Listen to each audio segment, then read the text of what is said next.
I had originally heard of you when I had Luminertia on the program last year, and he says that if there's one DJ that's been around the block so many times, it was yourself. So you are one of the longest running DJs in the San Francisco Bay Area. How does that feel?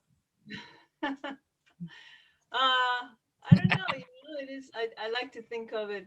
DJing for me is a joy and also a profession. So that means that I've had to rework the formula a few times in Right. my, uh, including most recently. So I just it's just something that I love to do. And so I decided that I want to continue to do it as long as I'm physically able to.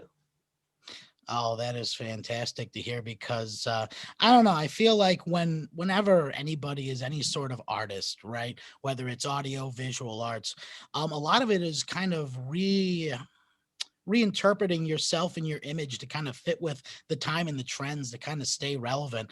And for as long as you've been doing this, you've definitely been able to stay relevant in the area. So what sort of changes in kind of your image and I guess not only as a DJ but with the dub mission have you had to go through? Well, it's interesting. I think when I first started, the first thing that probably helped me was being naive or ignorant, whichever Hmm. one you like. Yeah. I started Dub Mission with some friends from what used to be KUSF, which is University of San Francisco, where we're sort of veterans of that scene because we all started in radio. And then it became KXFS after, or KXSF, I think, after it was sold. But KUSF was a legendary college radio station at a time when college radio was very important in terms of introducing people to new music, new artists. And that's kind of what I think of as my music education, as my music college. And that was my beginning, was really on college radio. And I wasn't a club kid. I went to see live bands, I didn't see DJs. Hmm. And so I really didn't have a sense of how to do a club night. It really just began because someone called me on my show on KPFA. For a while I did both of them. And one Monday night when I was doing my show, I played a lot of dub on the show, and someone asked, where can I go to hear this music? And I couldn't think of, there certainly were reggae clubs and dancehall clubs, but I didn't know of any dub clubs, and there weren't any in the Bay Area. So I decided to open and have one, and that was really how it started. Was um, and the owner of the club, whom I knew I was doing some promotion for, asked me, "Oh, do you think there's an audience for this?" And based on some of the few enthusiasts, I said yes. And I don't think that was necessarily, there was not any market research behind it. So it just came out of that love of it, and it was slow for a long time, and the audience grew. So I really learned on the job about what it takes to run a club night, and it came up more out of truly wanting to share the music. And my approach, and I think the other DJ's approach at the time, was just really we're just learning. Like we would play a whole side of an album, which now sounds bizarre, but that's how we would start the night. Like, here's King Tubby, here's side A. And Yeah. then we would go into more of like a playing, tune after tune, and it sort of evolved over time to thinking about having it, yes, be really what we wanted it to be, but also a conversation with our audience. So we kept pushing our audience, but we also became more and more aware of what it takes to be club DJs and respond to that audience. But we never started from, this is the hottest thing, let's have a night, let's play all the tunes people want. We actually were kind of disdainful sometimes of people would say, well, play Bob Marley, and we're thinking, you can hear Bob Marley anytime, anywhere. Right. We had that kind of if you've seen High Fidelity, uh we were a little like those clerks, not to that extreme, but you know, that's a very true portrayal of a certain kind of person that really champions underground music, and we were, I think, part of that when it came to dub, which was luckily also was having a resurgence and interest in the sort of mid 90s when we started, because there were reissues of records that hadn't been available for a long time, since the 70s. Right. And then there was new artists like Thievery Corporation or whoever that were doing music that was very inspired by that music. So they were doing new music, which was really interesting to us because we wanted to kind of showcase the music in all its forms, not just old reissues and old masters. And then, of course, over time, you know, we dub being a branch of reggae music in general, and dancehall being another part of that, we showcased it all. You know, we did play more and more of all sorts of music that fit into what's a very wide category, including Bob Marley. You know, there's no problem. But we were just kind of trying to explore it from a very specific point of view and almost advocate for it without really thinking about it. Just thinking, well, we love this music, we're going to share it. And whatever you can hear just buying a record at Tower Records or whatever, we don't see the point in that, you know. That was kind of our point of view on it. And so we learned, and I really think I was very lucky in a way with all the ups and downs, um, being able to have the club night for long enough to have it grow and become more and more successful, and then run for as long as it did. It's not very common that you get that.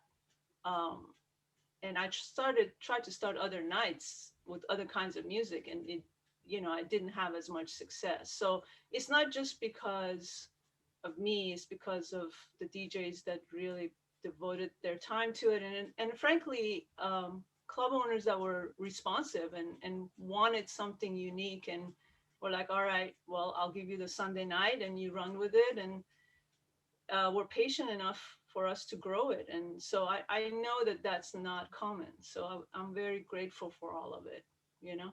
Yeah, and it also seems like, particularly with the dub mission, I mean, one, you were kind of tapping into a musical trend before it was really a trend because, I didn't come across dub until it was, already being, issued into, hip hop music and being interpreted as dubstep in like the early 2000s, which was all right. It was new, it was exciting, but when I started doing research into the UK dub scene and kind of like going back, good, 7, 8 years, like there is so much depth to that genre, and I think with the dub mission in particular, being connected to that reggae scene, just like the message that's portrayed in that music, I think it helps build a strong community that keeps something like dub mission going. So you were able to build a community that kind of supports what you're doing and supports the expression of the different DJs that come in. I think that's just fantastic.